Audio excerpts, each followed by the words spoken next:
பெரியோர்களே, தாய்மார்களே, ஜோதிட ஆர்வலர்களே அனைவருக்கும் வணக்கம். உங்கள் முனைவர் TSR ராமகிருஷ்ணன் பேசுகின்றேன். இன்னைக்கு நம்ம சனி பகவான் என எல்லாரும் பயப்படக்கூடிய ஒரு கோள் சனி. அவருக்கு தான் சனீஸ்வரன்கிற பட்டமே இருக்குது. அவர் எதிர்பார்க்கும் பரிகாரம் என்ன மாதிரி இருக்க வேண்டும்? சனி பகவான் கர்மகாரகன் சொல்லுவோம். முன் பிறவியில் செய்த அந்த வினையும் தற்சமயம் இந்த பிறவிலே நாம் செய்து கொண்டிருக்கும் பாவ புண்ணியங்களுக்கு ஏற்ப தக்க நன்மையையும் தண்டனையையும் அவர் இந்த ஜென்மத்திலே தருவார். சனியினாலே தீமை செய்கிறவர்னு மட்டும் ஒரு தவறான எண்ணம் வேண்டாம். ஒருவருக்கு சராசரி ஒரு 25 வயது ஆகுதுன்னு வச்சுக்கோங்க. அவர் பள்ளி பருவங்களில் பெற்றோர்களை ஏமாற்றி பள்ளிக்கு செல்லாமல், குருவை மதிக்காமல், ஆசிரியர்களிடம் அவமரியாதை செய்து பாவச் செயல்கள் செய்பவர். ஆனால் அந்த 25 வயதுக்கு மேலே அவருக்கு சனி திசையோ புத்தியோ அல்லது சனி சம்பந்தப்பட்ட கோச்சாரத்தில் 7 நாடு சனி, அஷ்டம சனி, அர்த்தாஷ்டம சனி இந்த மாதிரிலாம் இருந்தேன்னா கடுமையான விளைவுகளை அவர் சந்திக்க வேண்டியிருக்கும். அதனால தான் முன் ஜென்மத்தில் செய்த பாவங்கள் மட்டுமல்ல, இந்த ஜென்மத்தில் நாம் செய்யக்கூடிய நன்மை தீமைகளுக்கு ஏற்ப சனி பகவான் தன்னுடைய கடமையை செய்து வருகின்றார். அதனால தான் அவரை கர்மகாரகன்னு சொல்கிறோம். தங்களுடைய தந்தையார் உங்களை இளமை காலம் முதல் பள்ளி படிக்க வைத்து திருமணமும் செய்து கண்குளிர பார்த்து தங்கள் தந்தையை நீங்கள் அந்த மாதிரி இருக்கக்கூடிய அப்பாவுக்கு நன்றி கடன் செலுத்தாமல் உதாசீனப்படுத்திருந்தீங்க. இல்லை அவங்களை விட்டு விட்டு தனி கொடுத்தன போயிருக்கீங்க. இல்லை அவங்கள இந்த வயதான காலத்தில் நானியில் கொண்டு போய் சேர்த்து விட்டுருக்கீங்க. அப்படின்னா இதெல்லாம் உங்களுக்கும் இதே மாதிரி பிற்காலத்திலே நிலைமை ஏற்படும். ஏன்னா அந்த பாவம் சனியின் ரூபத்திலே உங்களுக்கு உங்களுடைய அந்திம காலத்திலே சேரும். இந்த மாதிரி சனி பகவான் பலவிதமான வாய்ப்புகளை, 1000 வாய்ப்புகளை நமக்கு தருவார். அதை நம்ம சரிவர பயன்படுத்தி கொள்ள வேண்டும். 7.5 சனி காலத்தில் அஷ்டம சனியிலையும் கண்டக சனியிலையும் சீரும் செம்மையாக கூட சில பேருக்கு இருக்கலாம். இதெல்லாம் சனியினுடைய காலகட்டங்களில் கோச்சார ரீதியாக கஷ்டப்படுபவர்கள் நம்மளுடைய வாழ்க்கையினுடைய முன்பகுதியை திரும்பிப்பார்கள். நாம் என்ன தவறு செய்தோம், யாருக்கு என்ன துரோகம் செய்தோம், தீங்கி இழைத்தோம், யார் நம்மளை திட்டிருப்பாங்க, யார் நம்ம சபிச்சிருப்பாங்க, இதெல்லாம் எண்ணி பார்த்தீங்கனாலே இந்த சனியினுடைய கெடுபலன்களுக்கு உங்களுக்கு காரணம் புரியும். உதாரணமாக சனி சூரியனோடு சேர்ந்திருந்தார்னா ஜாதகருடைய தந்தைக்கும் இவருக்கும் முரண்பட்ட கருத்துக்கள் இருக்கும். தந்தையை உதாசீனப்படுத்துவது, தரக்குறைவாக பேசுவது, இருவருக்கும் சரியான புரிதல் இல்லாமல் இருப்பது, இதெல்லாம் இருக்கத்தான் செய்யும். இருந்தாலும் தந்தை தங்களது மகளுக்கு எந்த சொத்து சுக வாய்ப்புகள் அமைத்து தர இயலாத நிலையில் அவர் தர்ம சங்கடமான ஒரு சூழ்நிலையில் இருப்பார். அப்போ நம்ம தந்தையை திட்டாமல், நோகடிக்காமல், அவருக்கு செய்ய வேண்டிய கடமைகளை சரிவர செய்து கொண்டிருந்தால் சனி நிச்சயம் நமக்கு நல்லது செய்வார். சனி சந்திரனோடு சேர்ந்திருந்தால் ஜாதகருக்கும் அவருடைய தாய்க்கும் முரண்பட்ட கருத்துக்கள், தாயை தரக்குறைவாக பேசுவது, மகனை தாய் புரிந்து கொள்ளாமல் இருப்பது, இதெல்லாம் இருக்கும். தாய் தங்களது மகன்களுக்கு எந்த சொத்து சுக வாய்ப்புகள் அதை அமைத்து தர முடியாத ஒரு இயலாத நிலையில் இருப்பாங்க. இந்த மாதிரி இருக்கும்போது தாயினுடைய மனதை நோகடிக்காமல் அவர்களை நல்ல முறையிலே நம்ம கவனித்து கொண்டோம்னா சனியினாலே எந்த விதமான தீமையும் நமக்கு பிற்காலத்திலே ஏற்படாது.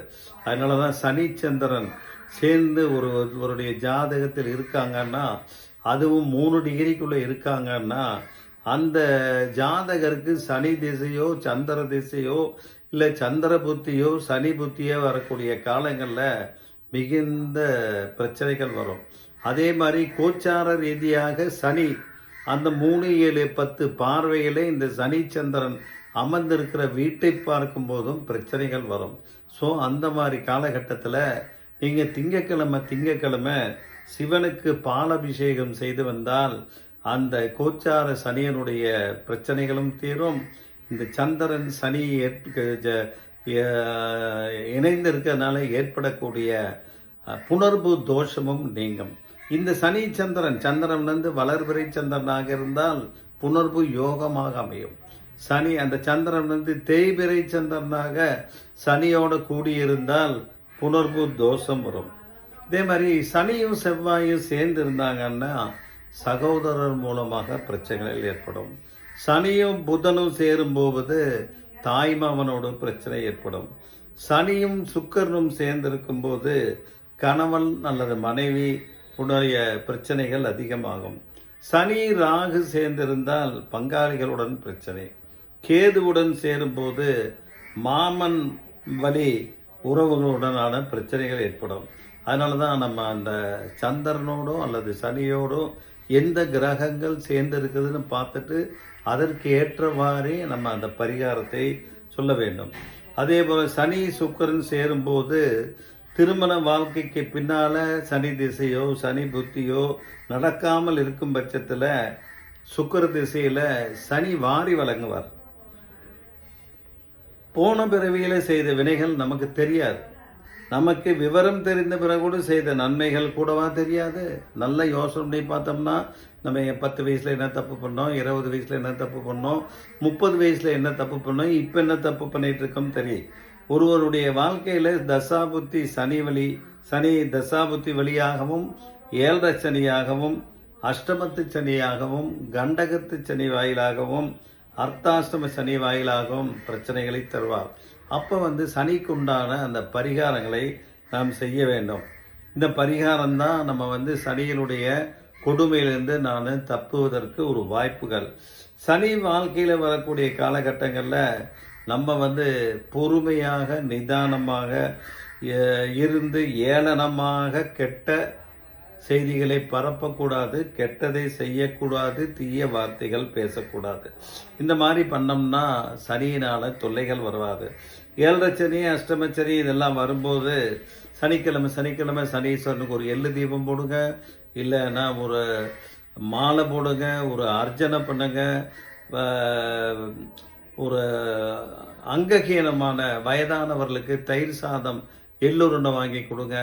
இந்த மாதிரி பண்ணீங்கனாலே சனியினுடைய பாதிப்புகள் வெகுவாக நமக்கு குறைங்கும்.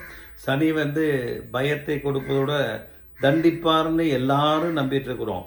ஆனால் நம்ம வந்து மனதை திருத்தி அந்த சனிக்கிழமை தோறும் சனி பிரீதி செய்வதால் நல்ல நிகழ்ச்சிகள் நடைபெறும்.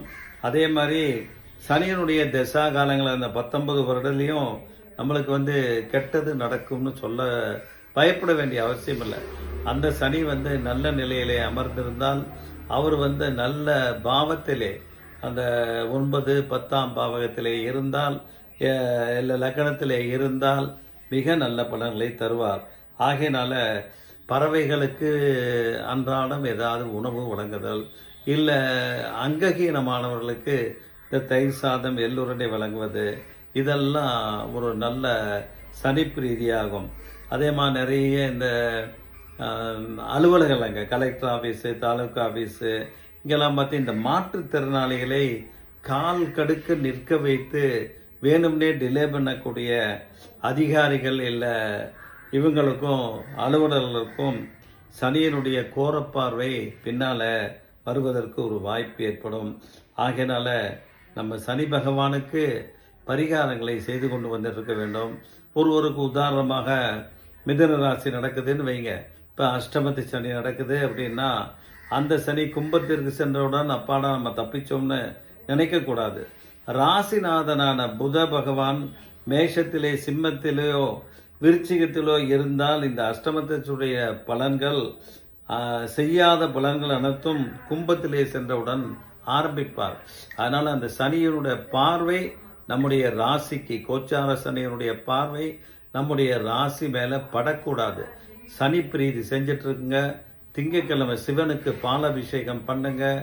அந்த சனி எந்த கிரகத்தோடு சேர்ந்திருக்கின்றாரோ அந்த கிரகத்து சம்பந்தமானவர்களுடைய நல்ல மரியாதையாக நடந்து கொள்ளுங்கள். அநாகரிகமான வார்த்தைகளை பேசி சண்டை போடாமல் இருந்தாலே சனி வந்து நல்லதை செய்வார். அதே மாதிரி ஏழை எளியவர்களுக்கு தான தர்மம் செய்வதாலும் சனியினாலே எந்த விதமான கெடுபலன்கள் ஏற்படுவதையும் வெகுவாக குறைத்து கொள்ளலாம் என்று கூறி நிறைவு செய்கின்றேன். நன்றி, வணக்கம்.